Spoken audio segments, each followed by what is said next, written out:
Hi hello ವಿದ್ಯಾರ್ಥಿಗಳೇ. So ನಮ್ಮೊಂದು Karnataka ಸ್ಟೂಡೆಂಟ್ಗೆ ಈಗ ಹೊಸ ಒಂದು ಸ್ಕಾಲರ್ಶಿಪ್ ಮುಖಾಂತರ ಬಂದಿದ್ದೀನಿ. ಈಗ ಸ್ಕ್ರೀನ್ ಮೇಲೆ ಕಾಣಿಸ್ತಿದೆ ಅಜೀಂ ಪ್ರೇಮ್ಜಿ ವಿದ್ಯಾರ್ಥಿ ವೇತನ ಅಜೀಂ ಪ್ರೇಮ್ಜಿ ಫೌಂಡೇಶನ್ ಅಂತ ಒಂದು ನಿಮ್ಗೆ ಗೊತ್ತಿದೆ. ಇವ್ರು ಯಾರು ಅಂತಂದು ಈಗ ಎಲ್ಲ ಕೂಡ ಗೊತ್ತಿರ್ತದೆ. ವಿಪ್ರೋ ಫೌಂಡೇಶನ್ ಯಾರು ಈಗ ಡೈರೆಕ್ಟರ್ ಇದೆ ಅಂತಂದರೆ ಈಗ ಅಜೀಂ ಪ್ರೇಮ್ಜಿ ಅಂತ ಗೊತ್ತಿರ್ತದೆ. ಸೊ ಪ್ರತಿ ವರ್ಷವೂ ಕೂಡ ನಮ್ಮ ಭಾರತದಲ್ಲಿ ಕೆಲವೊಂದಿಷ್ಟು ಸ್ಟೇಟ್ಸ್ಗಳಿಗೆ ಏನು ಮಾಡ್ತಾರೆ ಅಂತಂದರೆ ಪ್ರತಿ ವರ್ಷವೂ ಕೂಡ ಪ್ರತಿಯೊಂದು ಸ್ಟೂಡೆಂಟ್ಗೆ ಒಂದು 25,000 ರೂಪಾಯಿದಂಗೆ 25,000 ಸ್ಟೂಡೆಂಟಿಗೆ ಕೊಡ್ತಿದ್ರು. ಅಂದರೆ 15,000 ರೂಪಾಯಿದಂಗೆ 25,000 ಸ್ಟೂಡೆಂಟಿಗೆ ಕೊಡ್ತಿದ್ರು. ಈ ವರ್ಷ 38,000 ಸ್ಟೂಡೆಂಟ್ಗೆ ನೋಡಿ 38,000 ಸ್ಟೂಡೆಂಟ್ ಏನು ಮಾಡ್ತಿದ್ದಾರೆ ಅಂದರೆ ಸ್ಕಾಲರ್ಶಿಪ್ನ ಕೊಡ್ತಾಯಿದ್ದಾರೆ.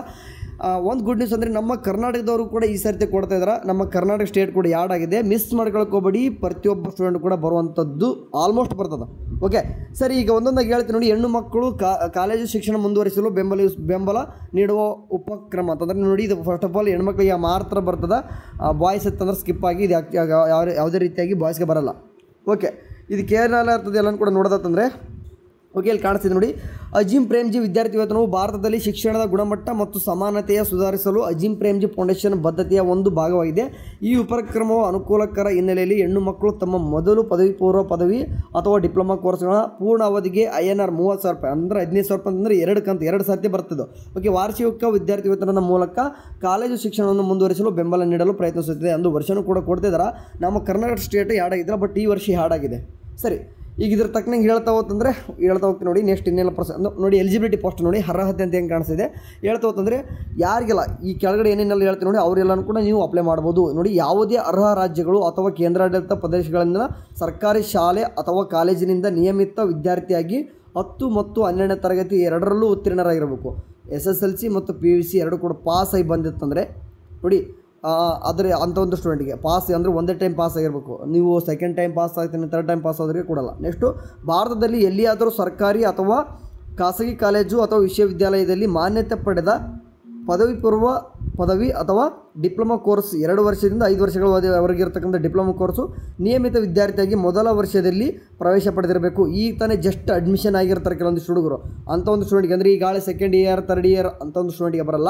ಈಗ ಜಸ್ಟ್ ಯಾರಲ್ಲ ಫಸ್ಟ್ ಇಯರ್ ಇರ್ತಾರೆ ನೋಡಿ. ಓಕೆ, ಜಸ್ಟ್ ಇದೀಗ ತಾನೇ ಅಡ್ಮಿಷನ್ ಮಾಡ್ಕೊಂಡಿರ್ತಾರೆ, ಅಂಥ ಒಂದು ಸ್ಟೂಡೆಂಟ್ಗೆ ಬರ್ತದೆ. ಸೊ ನೀವು ಎಲ್ಲ ಒಂದು ಸ್ಟೂಡೆಂಟಿಗೆ ಯಾರು ನಮ್ಮ ಚಾನಲ್ ಎಲ್ಲ ನೋಡ್ತಿದ್ದಾರೆ ಸೆಕೆಂಡ್ PUC ಮುಗಿಸೋದು ಏನೇನು ಕೋರ್ಸ್ ಓದ್ತಿರ್ದು ಎಲ್ಲರೂ ಕೂಡ ಅಪ್ಲೈ ಮಾಡ್ಬೋದು, ಮಾಡಿ. ಸರಿ, ನೆಕ್ಸ್ಟ್ ರಾಜ್ಯಗಳು ಅಥವಾ ಕೇಂದ್ರಾಡಳಿತ ಪ್ರದೇಶಗಳಂತ ಏನಂತ ಕರಿತೀವಿ ಇಷ್ಟು ನೋಡಿ. ಯಾವ್ದು ನೋಡಿ, ಅರುಣಾಚಲ ಪ್ರದೇಶ, ಅಸ್ಸಾಮ, ಬಿಹಾರ, ಛತ್ತೀಸ್ಗಢ, ಜಾರ್ಖಂಡ್ ನೋಡಿ ನಮ್ಮ ಕರ್ನಾಟಕ ಅಂತ ಮೆನ್ಷನ್ ಆಗಿದೆ. ಓಕೆ, ಅದರಲ್ಲಿ ಮಧ್ಯಪ್ರದೇಶ, ಮಣಿಪುರ, ಮೇಘಾಲಯ, ಮಿಜೋರಾಂ, ನಾಗಾಲ್ಯಾಂಡ್, ಒಡಿಶಾ, ಪುದುಚೇರಿ, ರಾಜಸ್ಥಾನ, ಸಿಕ್ಕಿಂ, ತೆಲಂಗಾಣ, ತ್ರಿಪುರ, ಉತ್ತರ ಪ್ರದೇಶ ಮತ್ತು ಉತ್ತರಾಖಂಡ ಇಷ್ಟರದಲ್ಲಿ ನಮ್ಮ ಕರ್ನಾಟಕ ಯಾಡ್ ಆಗಿದೆ. ಈ ಸರ್ತಿ ಅಪ್ಲೈ ಮಾಡ್ಬೋದು. ಓಕೆ, ವಿದ್ಯಾರ್ಥಿ ವೇತನ ಪ್ರಕ್ರಿಯೆ ಮತ್ತು ಟೈಮ್ಲೈನ್ ಯಾವ ರೀತಿ ಇರುತ್ತಂದರೆ ಪ್ರೊಸೆಸ್ 1 ನೋಡಿ. 1ನೇ ಪ್ರೊಸೆಸ್ ಯಾವ ರೀತಿ ನೋಡಿ, ಸಬ್ಮಿಟ್ ನ್ಯೂ ಅಪ್ಲಿಕೇಶನ್ಸ್ ಯಾವಾಗ ಸ್ಟಾರ್ಟ್ ಆಗುತ್ತೆ ಅಂತಂದರೆ ಸ್ಕಾಲರ್ಶಿಪ್ ಇಲ್ಲಿ ಸೆಪ್ಟೆಂಬರ್ 1 ರೌಂಡ್ 1 ನೋಡಿ. ಈಗ 2024ಕ್ಕೆ ಈಗ ಏನಪ್ಪ ಅಂದರೆ ರೌಂಡ್ 1 ಅದು 2024 ಈಗ 2025ರಲ್ಲಿ ಬಂತಂದರೆ ರೌಂಡ್ 1 ರೌಂಡ್ 2 ನಡಿಬೇಕು. ಸೇಮ್ ಈ ವರ್ಷನ್ ಕೂಡ ಸೆಪ್ಟೆಂಬರ್ಲಿ ರೌಂಡ್ 1 ನಡೀತಾ ಇದೆ. ಈಗ ರೌಂಡ್ 2 ಯಾವಾಗ ನಡೀತದ ಅದು 2026 ಜನವರಿ ಅಂತಂದರೆ ಈ ಸೆಪ್ಟೆಂಬರ್ಲಿ ಏನದು ಅಪ್ಲೈ ಮಾಡಿ ಸೆಲೆಕ್ಷನ್ ಆಯ್ತು ಅಂತಂದರೆ ಈ ಒಂದು ಸ್ಕಾಲರ್ಶಿಪ್ಪು 15,000 ರೂಪಾಯಿ ಈಗ ಬರುತ್ತದೆ. ನೆಕ್ಸ್ಟ್ ರೌಂಡ್ 2ದಲ್ಲಿ ಜನವರಿದಲ್ಲಿ ಅದು 2026ಕ್ಕೆ. ಓಕೆ, ಇದು ಇಷ್ಟೊಂದು ಗೊತ್ತಾಯ್ತು. Next process of application under review ಬರ್ತಂದು ಅಂಡರ್ ರಿವ್ಯೂ ತೊಗೊಳ್ತಾರೆ. ಅಂದರೆ ಅಪ್ಲಿಕೇಶನ್ ಹಾಕಿ ಕೆಲವೊಂದಿಷ್ಟುಗಳ ಎಲ್ಲನೂ ಕೂಡ ಎಲಿಜಿಬಿಲಿಟಿ ಕ್ರೈಟೇರಿಯಾ ತೊಗೊಂಡು ಪ್ರೊಸೆಸಿಂಗ್ ಮಾಡಿ ನಿಮ್ಗೆ ಏನು ಮಾಡ್ತಾರಪ್ಪ ಅಂತಂದರೆ ಇಲ್ಲಿ ಕಾಣಿಸ್ತಿದೆ ನೋಡಿ. ಓಕೆ, ಸ್ಕಾಲರ್ಶಿಪ್ ಕೋಡ್ 2025 ಅಂತ ಕೊಟ್ಬಿಟ್ಟು ಅಂದರೆ ನೀವು ಫಸ್ಟ್ನೇ ರೌಂಡ್ ಯಾವಾಗ ನಿಮಗೆ ಸ್ಕಾಲರ್ಶಿಪ್ ಬರ್ತದ ಇನ್ ಕೇಸ್ ಸೆಲೆಕ್ಷನ್ ಆಯ್ತಪ್ಪ. ಪ್ರೊಸೆಸಿಂಗ್ ಎಲ್ಲನೂ ಕೂಡ ಮಾಡಿದ್ರು. ಫಸ್ಟ್ ರೌಂಡ್ದು ಸೆಪ್ಟೆಂಬರ್ ಅಪ್ಲಿಕೇಶನ್ ಹಾಕಿದ್ದು ಭಾಳ ದಿನ ಏನು ತೊಗೊಳಲ್ಲ ನಿಮಗೆ ಅವರು. ಅಕ್ಟೋಬರಿಂದ ಹಿಡಿದು ಮಾರ್ಚ್ ಒಳಗಡೆ ನಿಮಗೆ ಯಾರೆಲ್ಲ ಸೆಲೆಕ್ಷನ್ ಆಗಿರ್ತಾರೆ ನಿಮಗೆಲ್ಲರೂ ಕೂಡ ರೌಂಡ್ 1 ನಿಮಗೆ ಅಮೌಂಟ್ಗೆ ಹಾಕ್ತಾರೆ. ನೆಕ್ಸ್ಟ್ ರೌಂಡ್ 2 ಯಾವಾಗ ನೋಡಿ, ರೌಂಡ್ 2 ಇಲ್ಲಿ ಯಾವಾಗ ಹೇಳ್ದಂಗೆ ಯಾವಾಗ ಸ್ಟಾರ್ಟ್ ಆಗ್ತದೆ, ಜನವರಿ ಸ್ಟಾರ್ಟ್ ಆಗ್ತದೆ.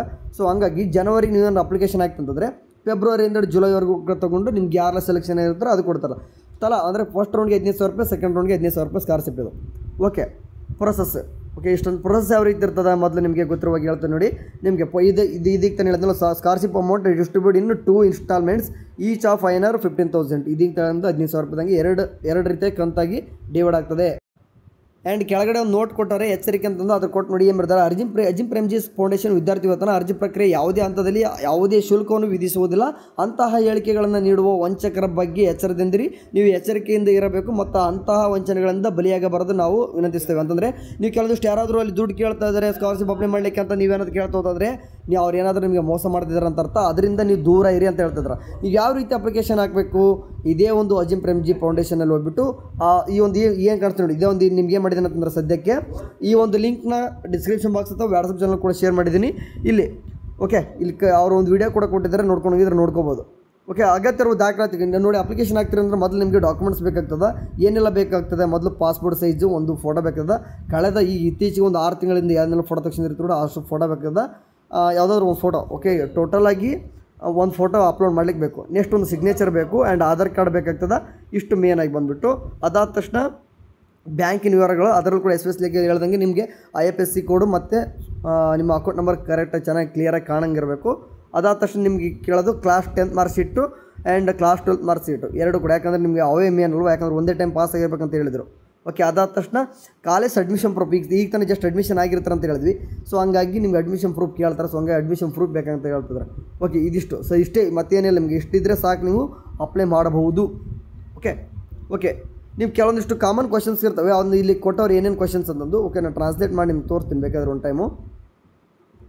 ಓಕೆ, FAQ ಅಂತ ಬಂದಿದೆ ನೋಡಿ. FAQ ಅಂತಂದು ಇಲ್ಲಿ ಅಂದರೆ ಕ್ವಶನ್ಸ್ಗೆ ಆನ್ಸರ್ಸ್ ಅಂತ. ಓಕೆ, ನಾನು ಈ ಕೆಲವೊಂದಿಷ್ಟು ನಿಮಗೆ FAQ ಅಂದರೆ ಸಾಮಾನ್ಯವಾಗಿ ಕೇಳಲಾಗುವ ಪ್ರಶ್ನೆಗಳಂತ ಇದೆ ನೋಡಿ. ಆದರೆ ನಿಮ್ಗೆ ಒಂದೆರಡು ಬೇಕಾದ್ರೆ ನಿಮಗೆ ಸ್ಟಾರ್ಟಿಂಗ್ ಓದ್ತೀನಿ ನೋಡಿ. ಅಜಿಂ ಪ್ರೇಮ್ಜಿ ಸ್ಕಾಲರ್ಶಿಪ್ 2025-26 ಯಾರು ಅರ್ಹ ಅಂತಂದು ಅದ್ರ ಮೇಲೆ ಕ್ಲಿಕ್ ಮಾಡಿಕೊಂಡ್ರೆ ಯಾರೆಲ್ಲ ಬರ್ತದೆ ನೋಡಿ.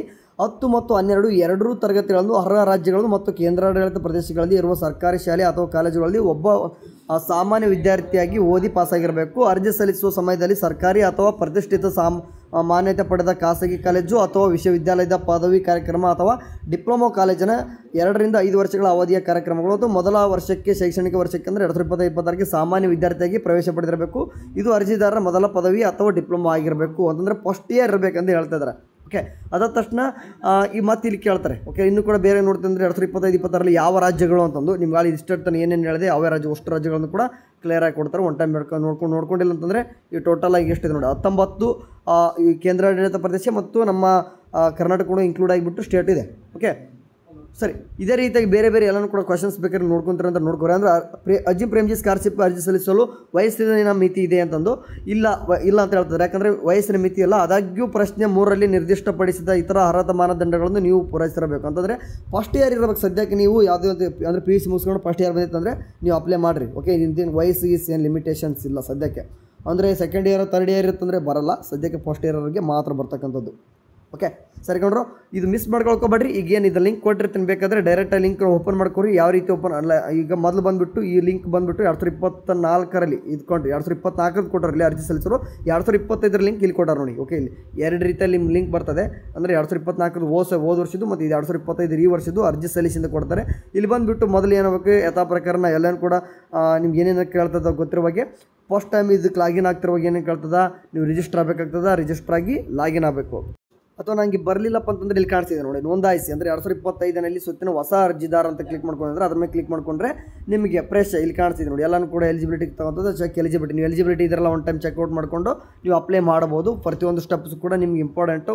ಎಲ್ಲನೂ ಕೂಡ ಒಂದಾಗಿ ಸ್ಟೆಪ್ ಆಗಿ ಹಾಕೊಂತ ಹೋಗಿ. ಓಕೆ, ಟಿಕ್ ಮಾಡ್ಕೊಂಡು ಏನೇನೆಲ್ಲ ಕೇಳ್ತದೆ ಅಂದರೆ ಕ್ವಶನ್ಸ್ಗಳನ್ನ ಕೇಳ್ತದೆ. ಲೈಕ್ ಈ ರೀತಿ ಹಿಡ್ಕೊಂಡು ತೋರಿಸ್ತೀವಿ. ಎಲ್ಲನೂ ಕೂಡ ಕ್ವಶನ್ಸ್ ಬರ್ತವೆ. ನಿಮ್ಗೆ ಏನೇನೆಲ್ಲ ಇದ್ದೀರಾ ಎಲ್ಲನೂ ಕೂಡ ನೋಡಿಕೊಂಡು ಕೆಳಗಡೆ ಚೆಕ್ ಯುವರ್ ಎಲಿಜಿಬಿಲಿಟಿ ಕೊಟ್ಬಿಟ್ಟು ನೆಕ್ಸ್ಟ್ ಅಪ್ಲೈ ಮಾಡ್ಲಿಕ್ಕೆ ಕೇಳ್ತದೆ. ಇಷ್ಟೊತ್ತು ಏನೇನು ಡಾಕ್ಯುಮೆಂಟ್ಸ್ ಅಂತ ಇದ್ದು ಎಲ್ಲ ಕೂಡ ಡಾಕ್ಯುಮೆಂಟ್ಸ್ ಇಟ್ಕೊಂಡು ಅಪ್ಲೈ ಮಾಡಿ. ಮಿಸ್ ಮಾಡ್ಕೊಳ್ಕೊಬೇಡಿ. ಯಾಕಂದರೆ ಈ ವರ್ಷ ಬಿಟ್ಟಿರ್ತಕ್ಕಂಥದ್ದು ಅಜಿಂ ಪ್ರೇಮ್ಜಿ ಅವರು ವರ್ಷನೂ ಕೂಡ ಕೊಡ್ತಾರೆ. ಈ 25,000 ಸ್ಟೂಡೆಂಟಿಗೆ ಕೊಡೋದು. ಬಟ್ ಈ ಸರ್ತಿ 38,000. ಓಕೆ, 25ಲ್ಲಿ 38 ಯಾಕಂದ್ರೆ ನಮ್ಮ ಕರ್ನಾಟಕ ಸ್ಟೂಡೆಂಟ್ ಕೂಡ ಆ್ಯಡ್ ಆಗಿದ್ದಾರೆ. ಸೊ ಹಂಗಾಗಿ ಎಷ್ಟೋ ಹುಡುಗರಿಗೆ ಗೊತ್ತಿರಲ್ಲ. ಪೇಪರ್ಲ್ಲೂ ಕೂಡ ಇದಾಳೆ ಪ್ರಕಟಣೆ ಭಾಳ ಕಡೆ ಆಗಿದೆ. ಹಂಗಾಗಿ ನಿಮ್ಗೆ ಹೇಳ್ತಾ ಇದ್ದೀನಿ. ಸರಿ, ಬಾಯ್.